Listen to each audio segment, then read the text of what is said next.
Senhores, sejam muito bem-vindos e fiquem à vontade. Eles já conversaram entre si, foi definida uma ordem e assim faremos. Então a palavra está com vocês. E não esqueçam, interajam.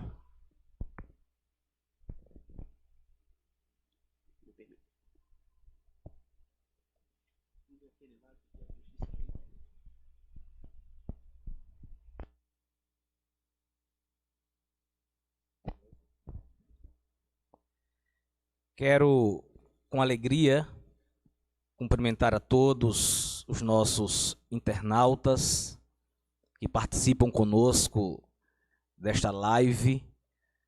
É a primeira mesa redonda online da Escola Bíblica Dominical, com a paz do Senhor Jesus. Que em Cristo vocês sejam alcançados com todas as bênçãos divinas.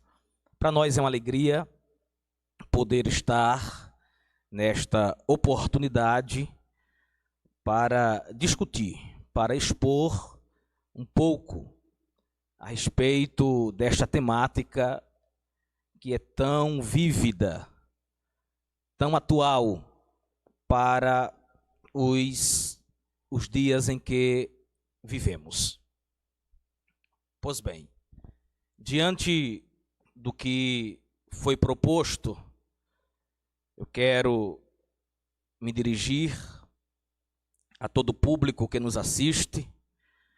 Vai a nossa saudação de paz ao nosso pastor Arnóbio Tavares, líder deste campo, a irmã Antônia Soares, e a toda a equipe organizadora da nossa comunicação. Queridos, as profecias bíblicas, os acontecimentos atuais e a vinda de Cristo. Para início, eu quero citar um texto que Pedro escreveu na sua segunda epístola, no capítulo 1, versículos 20 e 21, quando ele afirma que nenhuma profecia da Escritura é de particular interpretação,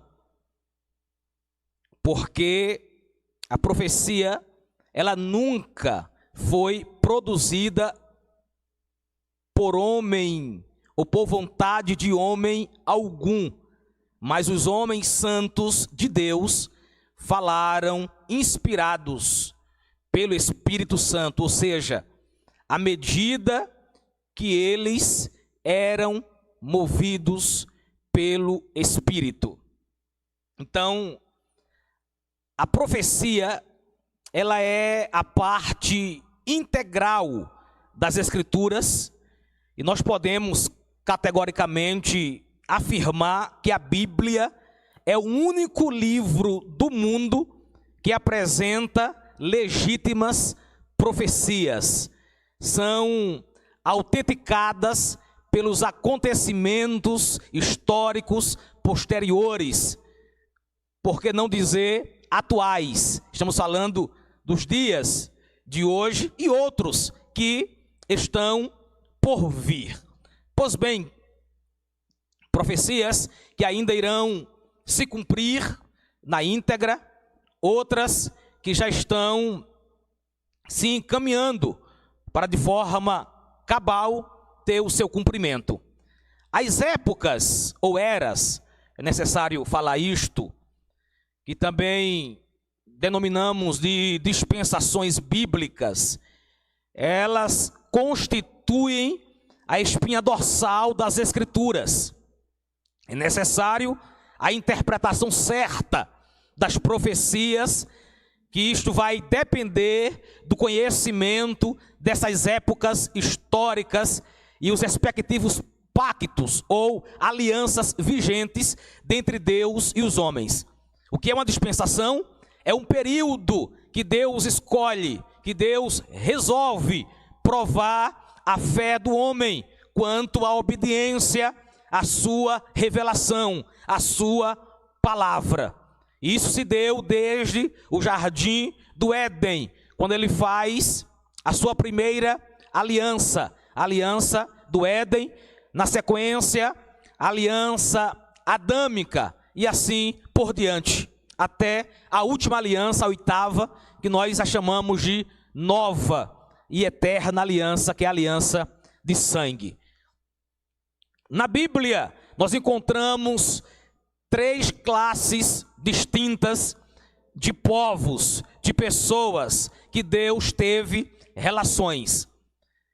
De acordo com o que Paulo escreve na primeira carta aos Coríntios, no capítulo 10 e o versículo 32, Deus se dirige aos judeus, Deus se dirige aos gentios e Deus se dirige à igreja, à sua igreja.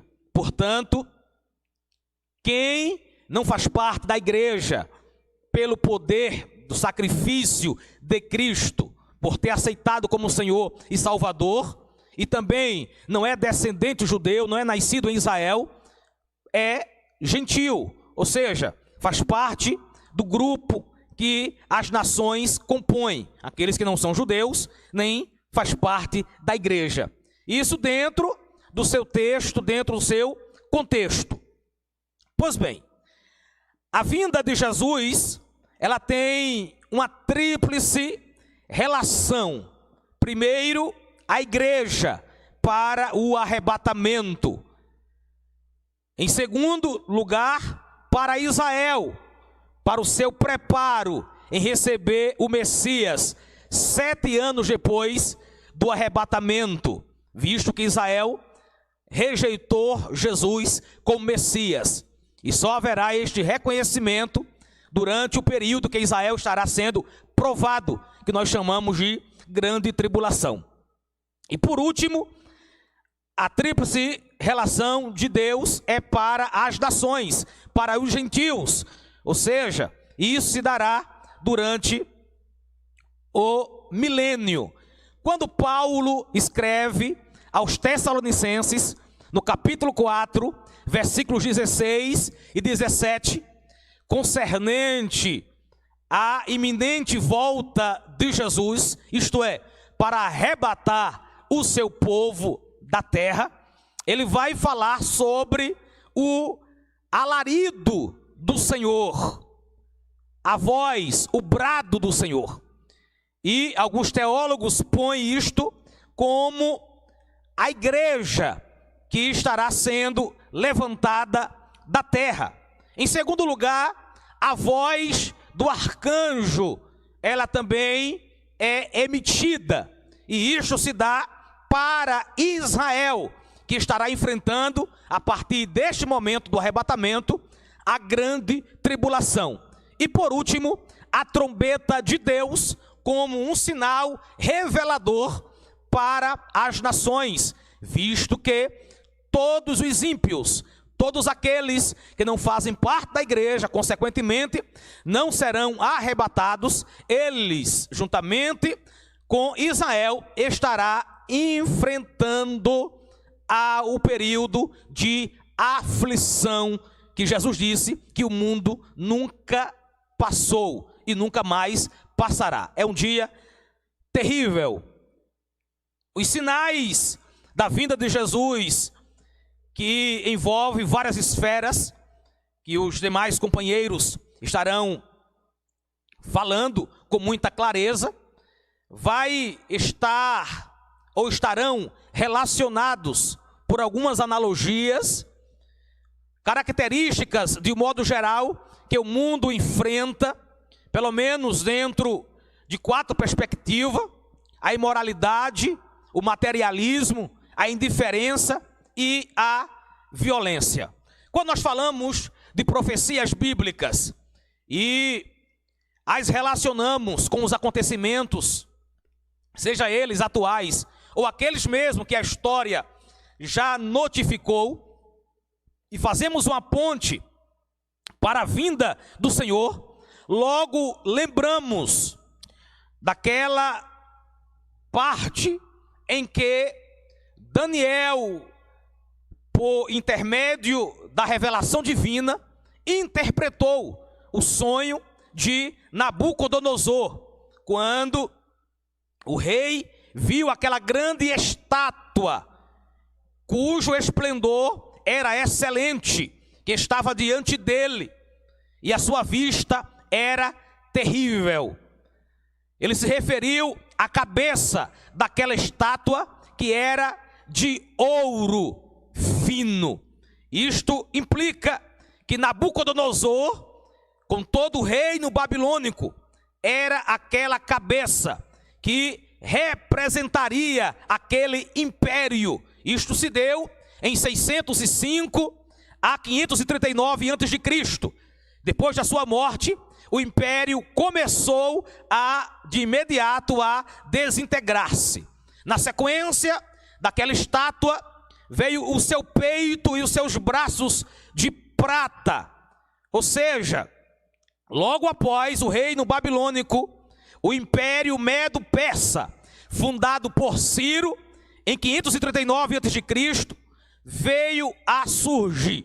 Na sequência, as pernas de ferro, que a Bíblia vai demonstrar de forma clara que era um terceiro reino que estava simbolizado por aquele ventre e coxas de cobre, representando o Império Grego, fundado por Alexandre Magno, isso 330 a.C.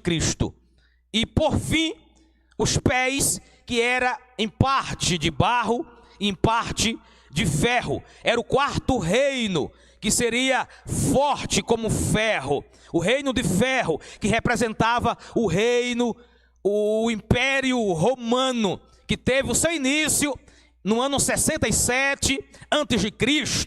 e dominou o mundo numa amplitude que nenhum império dantes o fizera. Quando Cristo nasceu, este era o império que dominava. E nós, quando comparamos as profecias de Daniel, de Apocalipse, de Mateus 24, de Lucas 21, percebemos de forma visível o quanto Jesus alertou quanto à iminente volta dele. Claro que isso se dará em duas fases. Quando nós abordamos a segunda vinda de Cristo, nós que defendemos o arrebatamento pré-tribulacional, nós o colocamos em primeira instância, que ele virá de forma invisível, de forma secreta, de forma inesperada, pois o dia e a hora ninguém sabe, e isto se dará em um dado momento em que a igreja estará participando deste lindo e maravilhoso evento. Claro que isto vai acontecer quando primeiro os mortos, eles ressuscitarem, e nós, os vivos, seremos transformados juntamente com eles e nos encontraremos nos ares. A terra enfrentará um período tenebroso, que inicialmente haverá um estabelecimento de paz pelo anticristo. E isto vai acontecer por 3 anos e meio iniciais, até que Israel se desperte e perceba que não é o Messias. E aí vai romper com esta paz, com este pacto, e de fato, propriamente dito, a grande tribulação acontecerá com seus flagelos, com as taças da ira divina, com os toques das trombetas, enfim. E Jesus voltará no final deste período, desta vez, não de forma secreta, mas de forma visível, que todos possam ver. E ele voltará com os seus santos. São assuntos abrangentes, são assuntos palpitantes, são assuntos que demandam um tempo considerável para nós explicarmos. Eu estou falando em linhas gerais quanto às profecias, os acontecimentos odiernos, com alguns sinais, e a iminente volta de Cristo à terra. Fique conosco, nós estaremos ouvindo os demais que estarão também expondo dentro do seu ponto de vista histórico e psicológico, para que você tenha uma compreensão. Deus abençoe.